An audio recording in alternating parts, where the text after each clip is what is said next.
Hey everyone! Andito tayo ngayon sa Amadeo, Cavite to showcase E1.4 hectares farmhouse with eleganteng bahay. So this property, malapit siya sa East Service Road. As you can see via drone, napakalapit lang niya sa access, lahat ng mga major thoroughfares. So this property is a Torrens title at meron siyang simbahan na napakaganda, House of Prayer, which is very imperative. And of course, the contour of the property, guys, meron siyang flat terrain and rolling terrain, flat, and meron siyang like sloping with dry creek. And in terms of fruit-bearing trees, several massive number of fruit-bearing trees with fruit na siya, no? Ibig sabihin, magko-collect and mag-harvest ka na lang ng iyong real property. Okay, before we start our house tour, I invite you all to hit that subscribe button and click that bell button. The same way, share our videos sa inyong immediate extended and large family looking of real estate here in the Philippines. So this one is selling in the market for 70 million pesos. Capital gains tax included. So if you're interested or anyone interested, maybe you who are ikaw no nanonood ngayon ng house tour natin and na interesadong mag-acquire ng real estate as investment or capital asset, guys, message us today on the numbers visible on the screen. But before that, no, ikutan natin muna the entrance, the exit, the chapel, house, the farm area, and the other feature ng property. Alright, so are you ready, Benji? Yes! Alright, okay. So give us, hit like muna kahit naulan. Ayan. Magla-like muna tayo kahit naulan, no? Oh, magbibigay pugay muna tayo sa mga nag-house tour kahit naulan. Alright? Let's go, Benji. Okay. Nandito na tayo sa kalagitnaan. This is the driveway, guys. Then right here, you have a pine tree. And over here, ang daming mga pineapple. Okay? No need na pumunta ng Bukidnon, no? Para pumunta sa Dole. At dito po sa Amadeo, ang dami na pong mga pineapple. Ang bunga po niyan, ang puno po ng pineapple, ano? 90. Okay, no bashing, no? Ano sabi ni, sabi ni Small Laude? Hi, Ma'am Small Laude. Ang ganda ng property niyo, Ma'am, oh. Ang saya, di ba? Kunin Ay, mo, pre, ma'am. kunin mo na to, Ma'am.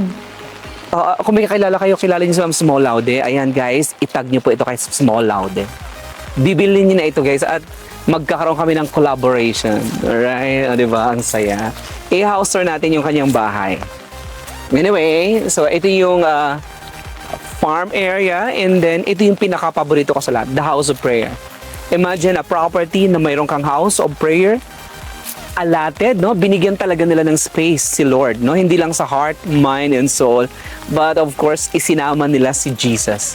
Isinama nila yung ating great provider ng bahay. Look at that, a beautiful and eleganteng chapel that can accommodate like ang daming mga angels, di ba? At ang maganda dito, fronting siya sa entrance gate. Alright. Okay, dinala ko kayo dito, guys, because this is the access all the way to the 2-lane road. Okay, so motorized and then automatic. I think this is automatic, no? Yeah. Manually. Manually operated. Pero pwedeng natin lagyan ng Motor. motor. Alright. So imagine, ganyan kataas yung fence. Alright. All throughout the property, guys, it's fully fenced. So walang problema na, no, sa fence. And then your privacy, kasi nakabakod na siya lahat. Now, pagpasok mo pa lang dito sa kaliwa, you have lot of coconut. Ayan, okay? Then doon sa likod, ang lapad pa ng area kasi imagine it's 14,000 square meters. Now, balik tayo, titingnan natin yung kanilang fruit bearing trees. Guys, no, before the other side, so ito yung may magandang value, no? At least it reminds us every day ng ating tahanan ay hindi dito sa earth, no?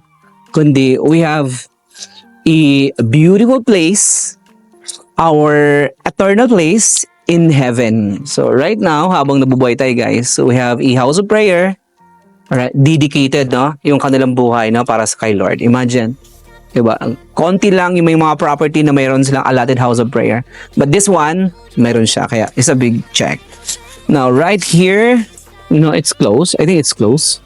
Right here, ang ganda oh. Ayan, ang linis ng kanilang house of prayer, guys. Okay, so tingnan natin yung house of prayer. Okay, guys, this is the house of prayer. Imagine, nag-echoing. Alright, nag-echo yung ating boses dito, guys. So, you have the altar area, and then yung upuan, and then, at saka yung luhuran, di ba?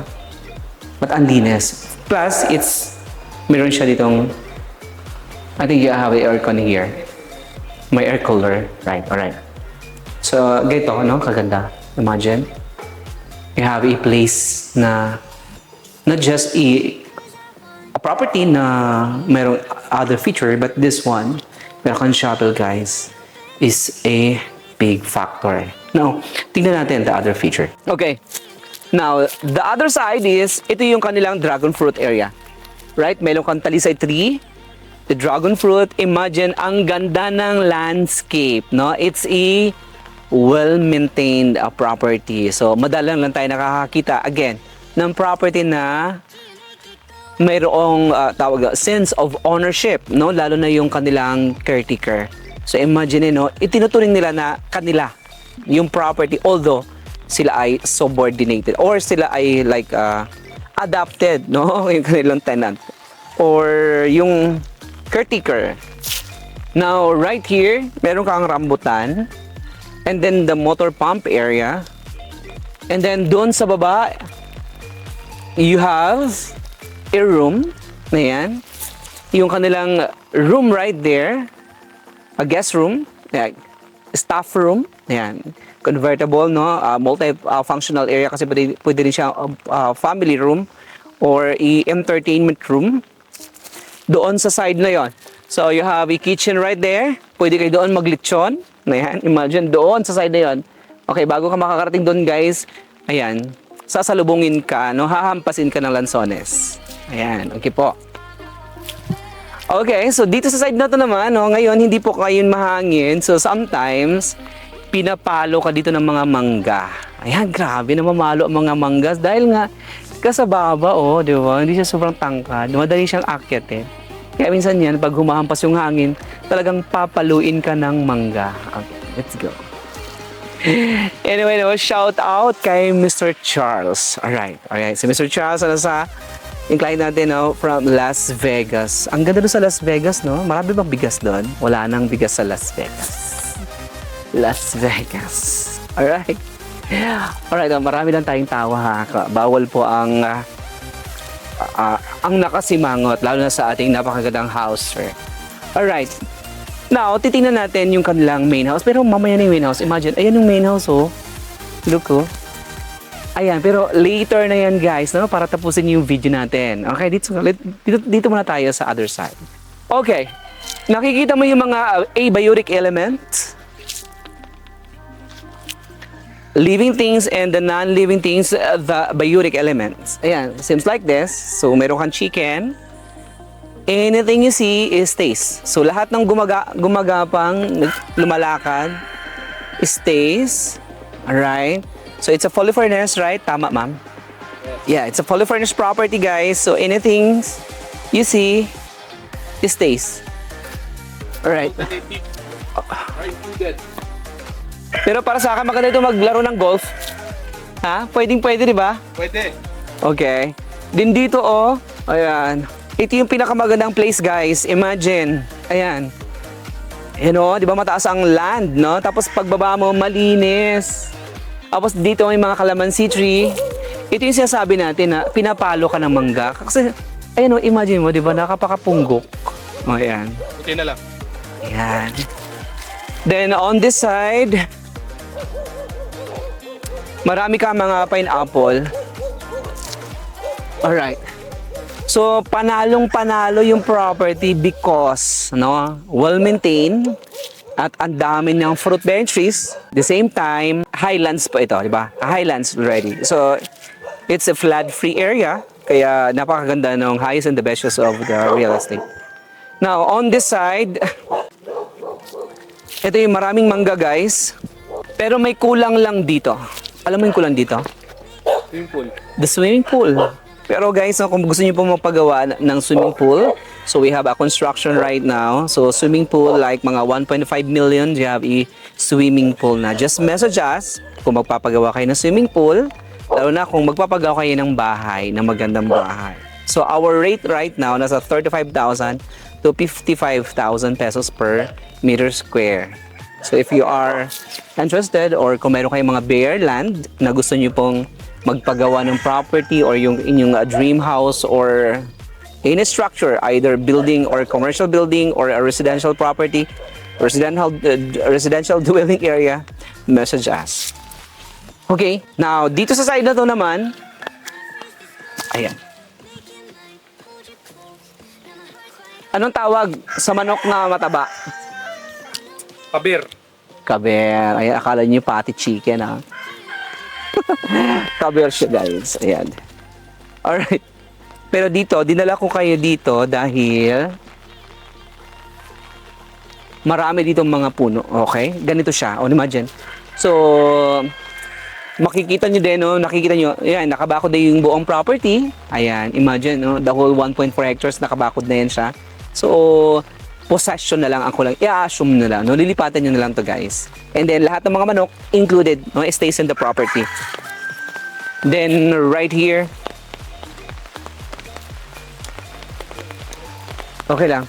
Okay, naulan ngayon, pero dahil in demand yung ating house tour.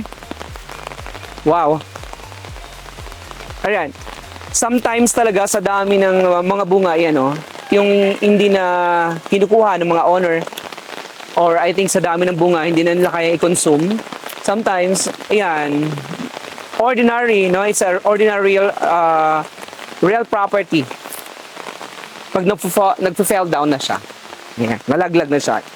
It's a ordinary real property. Ordinary. Ayan, ayan. Ganun kataas yung mabakod. Now, tingnan natin the main house. Okay, let's go. Okay, bear with us. Naulan talaga. Okay, let's go, Benji. Tingnan natin yung pinaka main house. Okay, over here, meron kang carport. And this is the house. Main house. Wow. Okay, ang nice. I like it. Okay, right here you have a swing. And then marami kang mga functions. Tingnan natin. Yan. So maganda yung pwesto ng bahay because medyo elevated. No, this is more elevated.